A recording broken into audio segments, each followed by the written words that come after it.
Medical rep yang hebat itu bukan yang banyak bicara, tapi banyak bertanya. Kok gitu? Nah, kalau kalian kepengen tahu, tonton terus videonya sampai selesai supaya tidak salah paham. Untuk kalian yang baru ketemu channel aku ini, channel Medical Representative, silahkan tekan tombol subscribe dan jangan lupa kalau ini bermanfaat, menurut kalian ini bermanfaat, bagikan kepada rekan-rekan medical reps yang lain.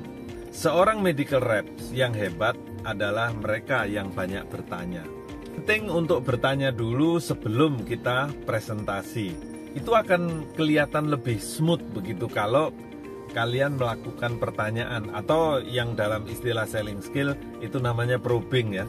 Lakukan probing dulu, setelah mendengarkan jawabannya sesuaikan presentasinya dengan jawaban yang diberikan oleh user. Tapi banyak juga yang bilang bahwa ini tanya apa gitu kan. Kalau ketemu user ya sudah langsung presentasi aja. Itu pun nggak apa-apa. Tapi akan lebih keren kalau kalian bertanya dulu. Pertanyaan apa? Gampang. Jadi sama ya seperti kita ketemu teman-teman atau kita ketemu saudara. Kita biasanya bertanya yang enak itu menggunakan apa, mengapa, dan bagaimana. Contoh, apa sampo yang kamu pakai? Apa sampo yang kamu pakai? Oh, biasanya sampo yang saya pakai itu yang wangi, ya kan? Terus kemudian yang supaya rambutnya berkilau. Kalau jadi wangi dan berkilau, gitu kan? Mungkin dia nyebutkan satu brand ya, sebuah brand. Misalnya brand A begitu. Kan kita bisa lanjutkan dengan pertanyaan mengapa. Mengapa kamu suka dengan brand A itu? Ya soalnya kalau pakai brand A itu rambut aku jadi kelihatan kembang gitu. Rambut aku jadi kelihatan lembut. Nah, jadi kita sudah tahu dengan pertanyaan apa dan mengapa mendapatkan informasi yang cukup bahwa yang dibutuhkan adalah sampo yang bisa membuat rambutnya kembang, aromanya wangi dan lembut. Itu yang dia butuhkan. Satu lagi pertanyaan, bagaimana? Bagaimana kalau ada sampo baru yang bisa membuat rambut kamu lembut dan berkilau, aromanya jangan ditanya, wangi banget. Ya, bagaimana? Ya, aku pertimbangkan. Nah, kan? Jadi itu kita sudah tahu bahwa sebetulnya dia tidak terlalu harga mati dengan brand itu. Tapi ada juga customer yang bilang, enggak, aku sudah cocok dengan itu, jadi kalau ada brand baru aku nggak tertarik. Kita juga sudah tahu informasinya apa. Jadi probing atau bertanya, gunakan kata tanya apa, mengapa, dan bagaimana. Sama ke user juga begitu.